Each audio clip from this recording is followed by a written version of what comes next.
আসসালামু আলাইকুম। অবিরাম বাংলার সংবাদে আপনাদের সবাইকে স্বাগত জানাচ্ছি। আমি ফিরোজ তোহা। শুরুতেই আরবি কেবলস সংবাদ শিরোনাম। করোনা ও উপসর্গে দেশের 10 জেলায় অন্তত 76 জনের মৃত্যু।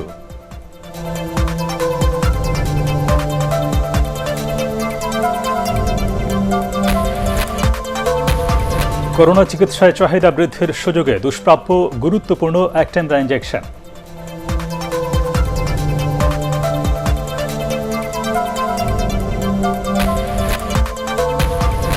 লক্ষ্মীপুরের রামগতি ও কমলনগরে মেঘনার ভাঙন চলছেই, বিলীন হল কোটি টাকায় নির্মিত চর বালুয়া সরকারি প্রাথমিক বিদ্যালয় ভবন।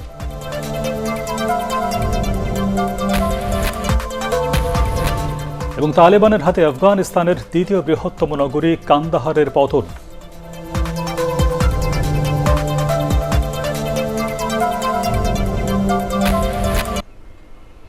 শুনছিলেন বিআরবি কেবলস সংবাদ শিরোনাম। এবারে বিস্তারিত। করোনা ও উপসর্গে দেশের 10 জেলায় গত 24 ঘন্টায় কমপক্ষে 76 জনের মৃত্যুর খবর পাওয়া গেছে। এর মধ্যে বরিশালে 17 জন এবং ময়মনসিংহে মারা গেছেন 16 জন। রাজশাহী মেডিকেল কলেজ হাসপাতালের করোনা ইউনিটে 5 জন করোনা পজিটিভ সহ 13 জনের মৃত্যু হয়েছে। এছাড়া কুমিল্লায় 9 জন, চট্টগ্রামে 8 জন, কিশোরগঞ্জে 6 জন, পটুয়াখালীতে 3 জন, ব্রাহ্মণবাড়িয়ায় 2 জন এবং ঠাকুরগাঁও ও নেত্রকোনায় 2 জনের মৃত্যু হয়েছে। অন্যদিকে একদিনে শনাক্ত হয়েছে চট্টগ্রামে 616 জন এবং কুমিল্লায় 270 জন। করোনার চিকিৎসায় অ্যাক্টেমরা ইনজেকশনের ব্যবহার বাড়ছে, কিন্তু চাহিদা বেড়ে যাওয়ায় বাজারে মিলছে না এটি। এর সুযোগে ওষুধটির দামও বাড়িয়ে দিয়েছে আমদানিকারক প্রতিষ্ঠান। দামি ইনজেকশন সাধারণত ফুসফুসের সংক্রমণ রোধে প্রয়োগ করা হয়। ইমদাদুল্লাহ বাবু জানাচ্ছেন বিস্তারিত। করোনায় আক্রান্ত হয়ে রাজধানীর মুগদা জেনারেল হাসপাতালের আইসিইউতে 3 দিন ধরে চিকিৎসা নিচ্ছেন চাঁদপুরের বাসিন্দা 65 বছর বয়সী জাহিদুল ইসলাম। ফুসফুসের সংক্রমণ বেড়ে যাওয়ায় চিকিৎসকরা অ্যাক্টেমরা ইনজেকশন দেওয়ার কথা জানান তার স্বজনদের, যার একটি ইনজেকশনের দামই 75,000 টাকা। জোগাড় করতে পরিবারের হিমশিম দশা। বলছে ওটা আপনার রোগী যদি শেষ স্টেজে চলে গেছে, যেহেতু আপনার ইনজেকশনটা যদি দেন রোগীটা একটু ভালো সুস্থ হবে দ্রুত। তেজগাঁওয়ের একটি বেসরকারি হাসপাতালে চিকিৎসা নিচ্ছেন উত্তরার বাসিন্দা নিগার সুলতানা। তাকেও দিতে হবে এই ইনজেকশন। প্রথমে হাসপাতালের ফার্মেসি ও পরে বিভিন্ন ওষুধের দোকান ঘুরেও ইনজেকশনটি পাননি তার পরিবার।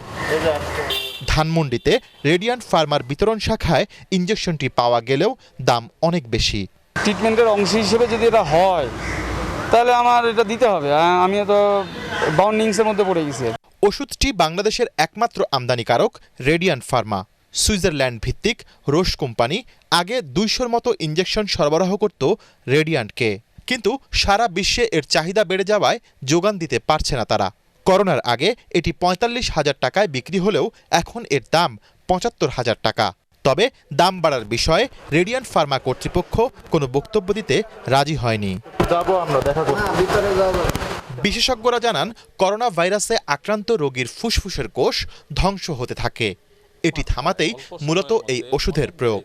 অক্সিজেনের রিকোয়ারমেন্টসটাও বেড়ে যায়, নিউমোনিয়াটার ব্যাপকতা বেড়ে যায়, সেটাকে আমরা বলি সাইটোকাইন স্টর্ম, এবং সেখানে কিন্তু রক্ত জমাট বাঁধারও প্রক্রিয়াটা বেড়ে যায়। রোগীটাকে যখন আমরা হাই ফ্লো নেজাল ক্যানুলাতে দিতে যাচ্ছি কিংবা আইসিইউতে ট্রান্সফার করতে যাচ্ছি, অক্সিজেন, লো মলিকুলার ওয়েট হেপারিন, তারপরে স্টেরয়েড দেওয়ার পরও যখন রোগীটার উন্নতি না হয়, তখন কিন্তু এই রোগীটাকে অ্যাক্টেমরা দিয়ে চিকিৎসা করার একটা প্রভিশন আছে।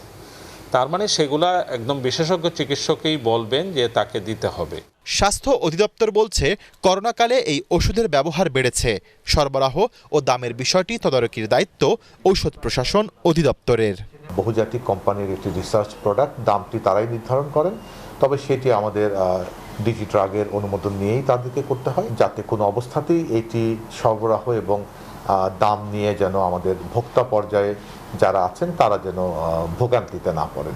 ঔষধ প্রশাসন অধিদপ্তর জানিয়েছে, চাহিদা বেড়ে যাওয়ায় সরবরাহ নিশ্চিত করা কঠিন হয়ে পড়েছে। রেডিয়ান্ট বিজনেস কনসোর্টিয়াম লিমিটেড নামে একটি প্রতিষ্ঠান আমদানি করে থাকে, যেটা ওষুধ প্রশাসন তাদেরকে এই ক্রাইসিস মোমেন্টে এনওসি দিয়েছে।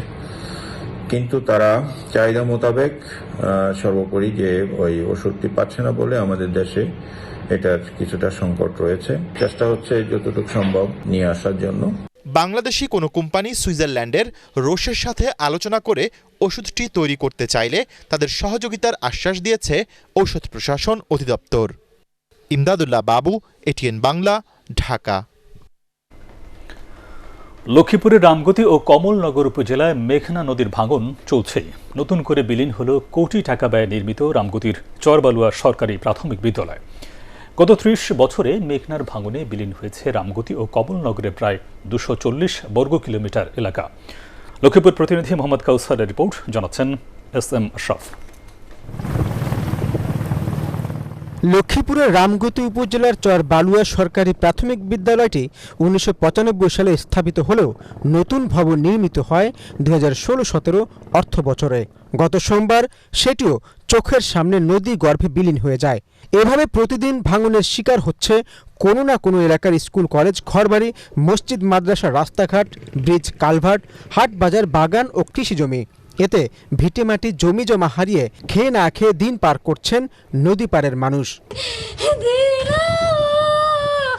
বীর মুক্তিযোদ্ধাদের কবর, আমার বাবার কবর, আমার ভাইয়ের কবর, আমার মায়ের কবর আজকে হুমকির মুখে। দ্রুত উনি যাতে জিও ব্যাগের মাধ্যমে এখানে বাঁধের ব্যবস্থা করেন। আমরা আজ 3বার আমরা ভাঙতে এই এলাকাতে আয়া পড়ছি। এখন আমাদের বান্ধা যদি দ্রুতভাবে সেনাবাহিনীর হাতে দেয় তো আমরা এটার জন্য আমরা খুশি। দুই উপজেলা নদী ভাঙন রোধ করতে প্রকল্প হাতে নেয়ার কথা জানিয়েছেন কমলাগড় রামগতি আসনের সংসদ অবসরপ্রাপ্ত major Abdul Mannan. September October হলেও যদি আমি 4 মাসে কাজ শুরু করতে পারি, বিশাল অর্জন।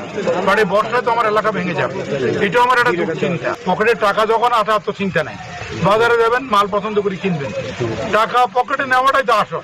আমার পকেটের টাকা তো চলে আসছে, এখন বাজারে যেয়ে মাল কিনতে কত সময় লাগে। মেঘনার ৩১ কিলোমিটার তীর রক্ষাবাদ নির্মাণে প্রায় ৩,০৯০ কোটি টাকার একটি প্রকল্প একনেকে অনুমোদন হয়েছে। অর্থ ছাড় পেলেই বাঁধের কাজ শুরু হবে বলে জানিয়েছেন লক্ষ্মীপুর পানি উন্নয়ন বোর্ডের নির্বাহী প্রকৌশলী Faruk Ahmed. Bureau report, ATN Bangla. শর্ত সাপেক্ষে ১৯ আগস্ট খুলছে দেশের পর্যটন কেন্দ্র, কমিউনিটি সেন্টার ও বিনোদন কেন্দ্র। এ বিষয়ে প্রজ্ঞাপন জারি করেছে সরকার। সচিবালয়ে সাংবাদিকদের জনপ্রশাসন প্রতিমন্ত্রী ফরহাদ হোসেন জানান, করোনার সংক্রমণ বাড়লে আবারও লকডাউন দেওয়া হবে। করোনা ভাইরাসের কারণে ক্ষতিগ্রস্ত সরকারি চাকরি প্রার্থীদের বয়স ২১ মাস ছাড় দেওয়ার জন্য প্রধানমন্ত্রী শেখ হাসিনার কাছে প্রস্তাব পাঠানো হয়েছে বলেও জানান তিনি। তোমাচেষ্টের রিপোর্ট। ঈদের পর গত ২৩ জুলাই থেকে শুরু হওয়া লকডাউনের বিধিনিষেধ ১১ আগস্ট থেকে বেশিরভাগ ক্ষেত্রেই তুলে নেওয়া হয়েছে।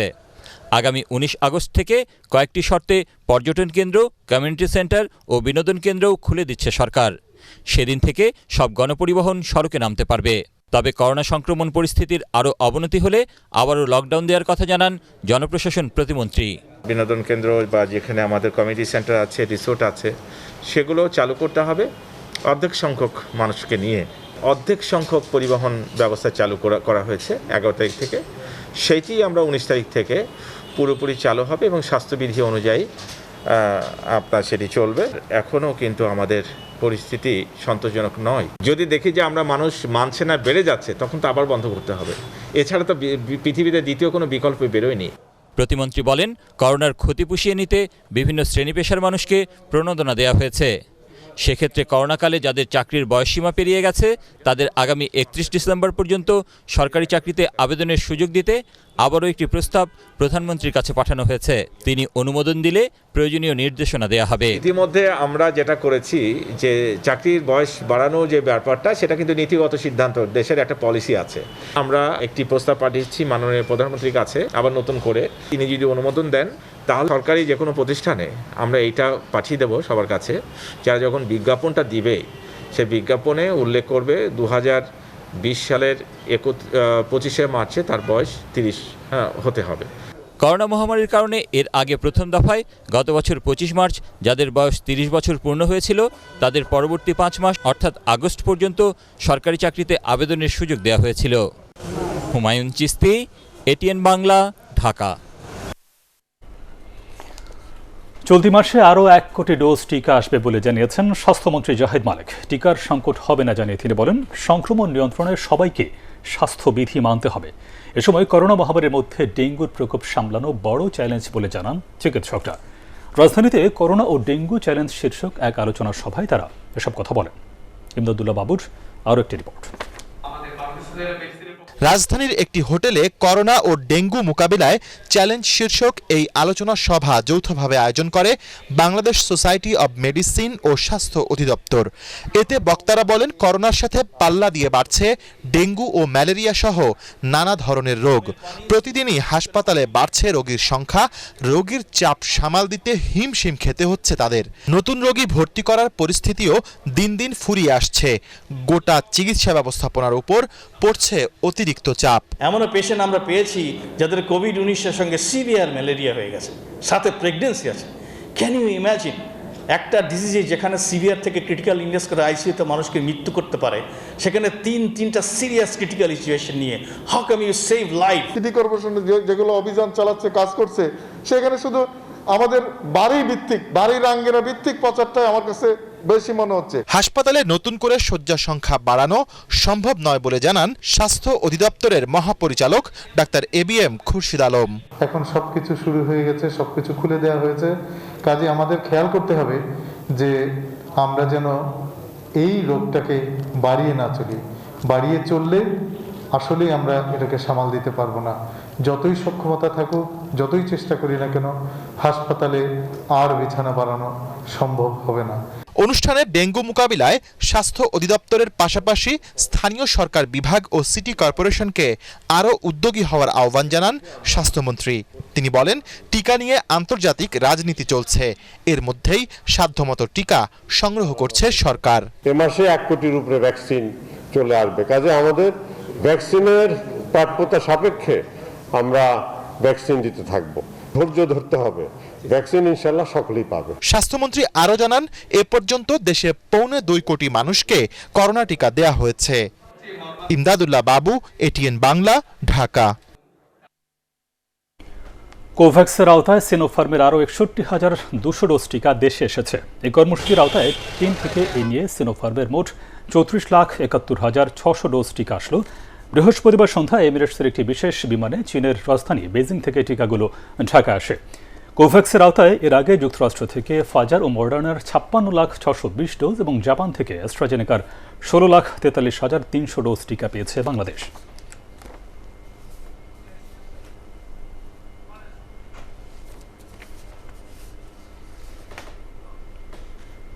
রাজধানীতে সবজি ও চাল সহ নিত্য প্রয়োজনীয় প্রায় পণ্যের দামই ঊর্ধ্বমুখী। বিশেষ করে হঠাৎ করেই চড়া হয়েছে কাঁচা মরিচের দাম।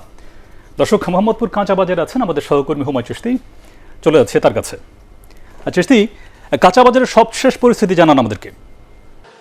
তোহা, আপনি জানেন যে আজকে ভোর থেকে কিছুক্ষণ আগ পর্যন্ত বৃষ্টি হয়েছে, বলতে গেলে মুষলধারেই বৃষ্টি, এবং সেই জন্য বাজারে কিন্তু মানুষের উপস্থিতি একেবারেই কম এখন পর্যন্ত। তবে লকডাউন সারার পর জীবনযাত্রার স্বাভাবিক হলেও বাজার কিন্তু এখনও স্বাভাবিক হয়নি। বিশেষ করে যে দ্রব্যমূল্য, সেই দ্রব্যমূল্য এখনও অস্থির অবস্থায় আছে। বিশেষ করে আমরা যদি কাঁচা বাজারের কথা বলি, তাহলে কাঁচামরিচের দাম আজকে এই বাজারে এসে দেখেছি আমরা যে 200 থেকে 220 টাকা কেজি দরে বিক্রি হচ্ছে। টমেটো বিক্রি হচ্ছে 120 টাকা করে, গাজর বিক্রি হচ্ছে 120 টাকা করে। এবং আমরা জিজ্ঞাসা করেছিলাম আসলে সবচেয়ে কম দামি সবজি কোনটা, তো তারা আমাদেরকে জানিয়েছেন যে সবচেয়ে কম দামি সবজি হচ্ছে পেঁপে, যেটারও কেজি হচ্ছে 40 টাকা। তো বাজারে কাঁচা সবজির দামগুলো আসলে এইরকম। এবং আরেকটু যদি বলি যে চালের দাম সেই যে 6 মাস আগে বেড়েছিল, এখনও কিন্তু সেই বাড়ন্ত অবস্থাতেই আছে। আমরা জিজ্ঞাসা করেছিলাম, আমরা জেনেছি যে মোটা চাল পর্যন্ত কিনতে হচ্ছে 48 থেকে 50 টাকা কেজি দরে, এবং অন্যান্য চাল তো তার থেকে আরও বেশি দরে বিক্রি হচ্ছে। এবং তেলের দাম যেই 4 টাকা কমেছিল, অর্থাৎ 140 টাকা লিটার দরে বোতলজাত তেলগুলো বিক্রি হচ্ছিল, সেটা ওই অবস্থাতেই আছে। বরং খুচরা যে তেল, মানে খোলা যে তেল, সেই তেলের দাম কিন্তু এখন হঠাৎ করেই আরও 6 টাকা বৃদ্ধি পেয়েছে। যেটা 128 টাকা করে বিক্রি হচ্ছিল, সেটা 134 টাকা করে আজকে বিক্রি হচ্ছে। এভাবে আসলে প্রত্যেকটা জিনিসেরই আমরা দেখেছি যে মানে কোনোটারই দাম আসলে কম নয়, সবগুলো দামেই বেশি। এবং ভোক্তারা যারা আছেন তারা বলছেন যে সরকারের নজরদারি আসলে বাজারের উপর আরও বাড়ানো উচিত। তোহা, জি চিশতি, ধন্যবাদ আপনাকে।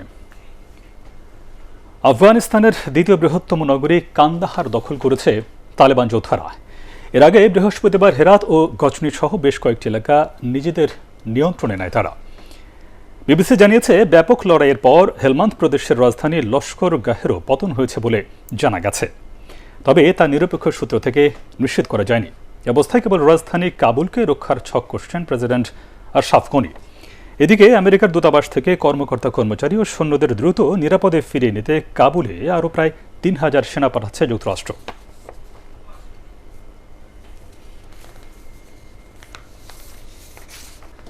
ঢাকার ধামরে এবার মাল্টার বাম্পার ফলন হয়েছে। লাল মাটিতে এই উপজেলায় প্রথমবার এই ফল চাষে সফলতা পেয়েছেন কৃষি উদ্যোক্তা এনামুল হক আয়ুব। ধামরা উপজেলার কুশুরে ইউনিয়নের বন্যা গ্রামে প্রায় ১ বিঘা জমিতে বাড়ি জাতের মাল্টা চাষ করেন তিনি। ধামরাই ও সাভারের চাহিদা মিটিয়ে এখন তার রাজধানীর বিভিন্ন স্থানে সরবরাহ করা হচ্ছে। মাল্টা গাছে পোকামাকড় দমন সহ নানা বিষয়ে সহযোগিতা করছেন উপজেলা কৃষি কর্মকর্তারা। এবার আন্তর্জাতিক সংবাদ।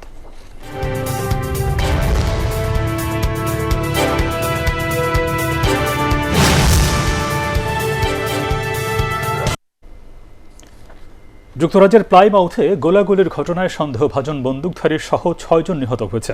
স্থানীয় পুলিশ জানিয়েছে, নিহতদের মধ্যে ৩ জন নারী ও ১ জন শিশু রয়েছে। তাদের সবার শরীরে গুলির চিহ্ন রয়েছে। এই এলাকায় এমন গোলাগুলির ঘটনা বিরল, যেখানে ঘটনাস্থলে ৫ জনের মৃত্যু হয়, বাকি ১ নারী হাসপাতালে মৃত্যুবরণ করেন। এলাকাটি ঘিরে রেখেছে পুলিশ, আর হত্যাকাণ্ডের মোটিভ জানার চেষ্টা চলছে। এবারে পার্টেক্স খেলার খবর।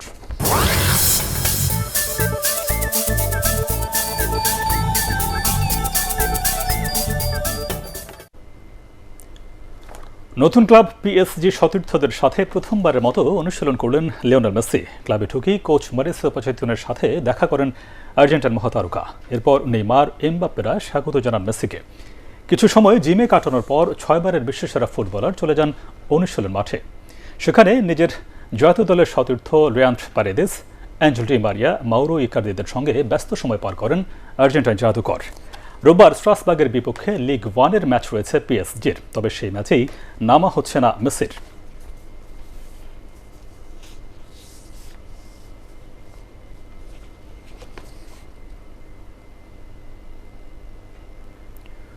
লর্ডসে দ্বিতীয় টেস্টের প্রথম দিন শেষে লোকেশ রাহুলের সেঞ্চুরিতে ইংল্যান্ডের বিপক্ষে সুবিধাজনক অবস্থানে রয়েছে ভারত। ৩ উইকেটে ২৭৬ রান নিয়ে খেলা শেষ করে তারা। উদ্বোধনী জুটিতেই ১২৬ রান যোগ করে দলকে বড় সংগ্রহের ভিত গড়ে দেন ২ উদ্বোধনী ব্যাটসম্যান রোহিত শর্মা এবং লোকেশ রাহুল। ৮৩ রান করে আউট হন রোহিত। এরপর চেতেশ্বর পূজারা ফেরেন ব্যক্তিগত ৯ রানে। তৃতীয় উইকেটে বিরাট কোহলি আর রাহুল যোগ করেন ১১৭ রান। সফরকারী দলের অধিনায়ক ৪২ রানে আউট হলেও ক্যারিয়ারের ষষ্ঠ সেঞ্চুরি তুলে রাহুল অপরাজিত থাকেন ১২৭ রানে। শেষ করার আগে বিআরবি কেবলস সংবাদ শিরোনামগুলো আরও একবার। করোনা ও উপসর্গে দেশের ১০ জেলায় অন্তত ৭৬ জনের মৃত্যু।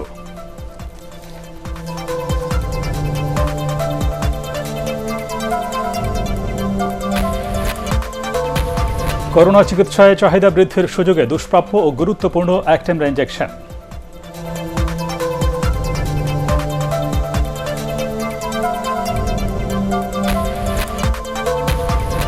লক্ষ্মীপুরের রামগতি ও কমলনগরে মেঘনার ভাঙন চলছেই, বিলীন হল কোটি টাকায় নির্মিত চরবালুয়া সরকারি প্রাথমিক বিদ্যালয় ভবন।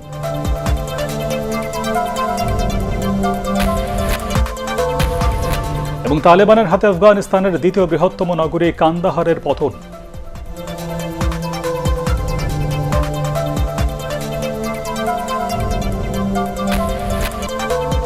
আর এই ছিল এখনকার মতো। রইল পরবর্তী সংবাদ দেখবার আমন্ত্রণ। দর্শক, করোনা ভাইরাসের সংক্রমণ থেকে নিজেকে এবং অন্যকে সুরক্ষিত রাখতে অবশ্যই মাস্ক পরুন, বারবার হাত পরিষ্কার করুন। আর এটিএন বাংলা সংবাদ ইউটিউবে দেখতে ব্রাউজ করুন, youtube/ATN বাংলা নিউজ। ধন্যবাদ সবাইকে।